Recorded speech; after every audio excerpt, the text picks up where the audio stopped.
Rick Santorum to undermine and embarrass Mitt Romney in his home state. Well, Dana Bash is standing by out in the state of Michigan. She's been exploring this controversy all day long. Dana, is there a good sense that Democrats are doing this for mischief to hurt Romney, or do they actually like Santorum?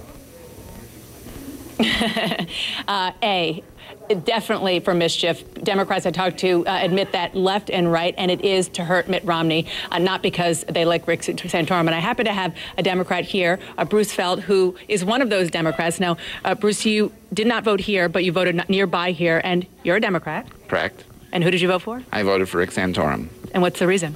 Well, I just think he's by far the weakest candidate, and Mitt Romney has done a lot of harm by his writing his editorial about letting Detroit go bankrupt, and we want Mitt Romney to go bankrupt in Michigan. So you say he's the weakest candidate, meaning that's the best outcome potentially for your candidate, Barack Obama. Absolutely. This is pretty strategic voting here. Absolutely, and I don't think anyone's ashamed to admit it. When it comes to the issues, I'm guessing Rick Santorum isn't necessarily along the lines of where you believe.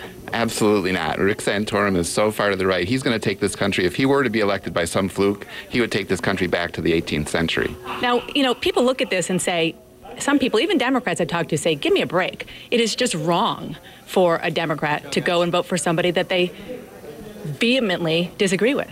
Well, that's their opinion, and they're welcome to have their opinion, but I think it's the right thing to do strategically. I think it's perfectly fine for Democrats that they're charging the taxpayers of the state of Michigan $10 million for this primary, and we're entitled to take part in it and vote for who we think is going to be the weakest candidate and give our candidate the best chance to win in November. How did you feel after you voted for Rick Santorum?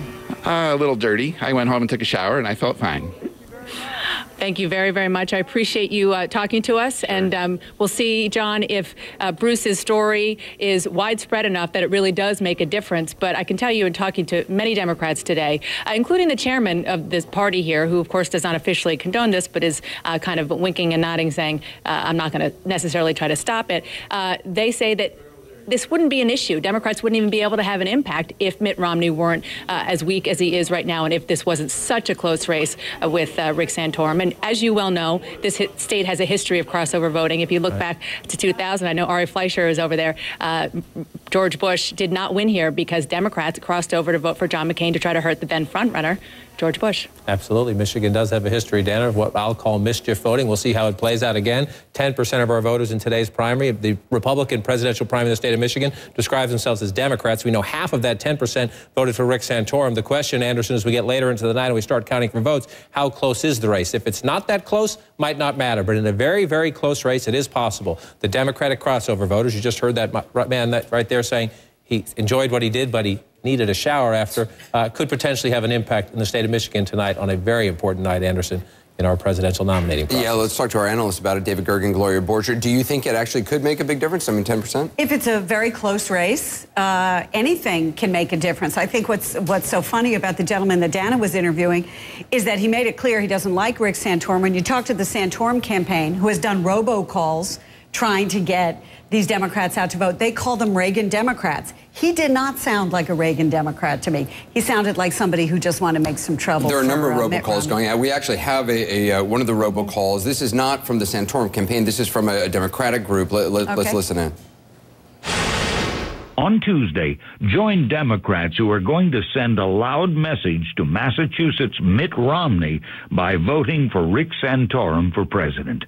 This call is supported by hardworking Democratic men and women and paid for by Rick Santorum for president.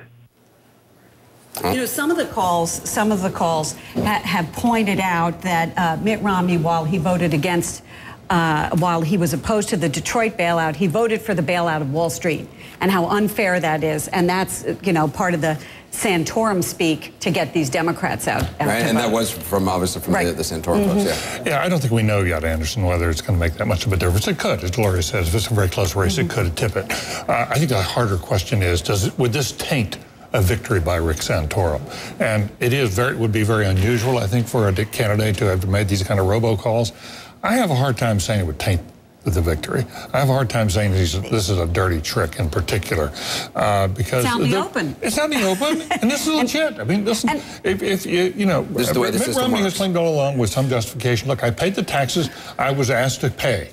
You may not like the rules, but those are the rules.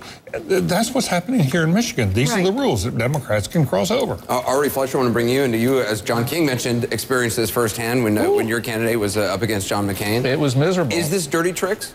No, it's not dirty tricks. This is how you win races, and Rick Santorum, coming from Pennsylvania, where he always did try to attract Democrats to turn out, he has a history of trying to get Democrats to turn out for him.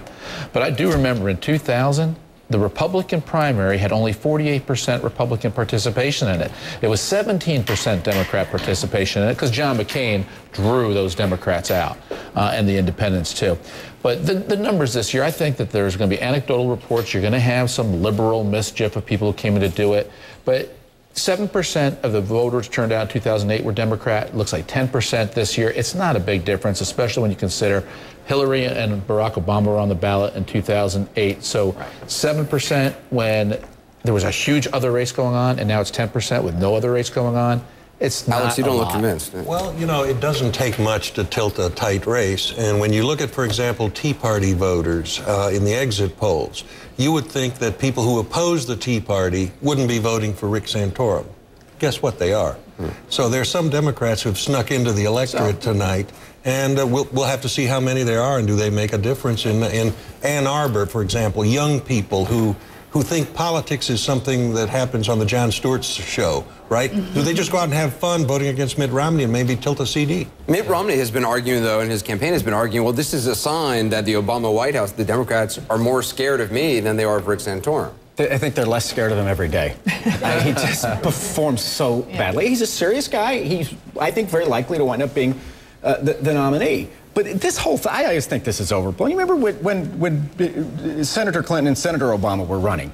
There was this, Operation Mischief, project, and it was chaos. And it was that hugely fat radio guy, and I can't think of his name now, the big fat blowhard on the radio who was pushing this. Paul Begala. And it all amounted to nothing then, and it's nothing now. It's all a bunch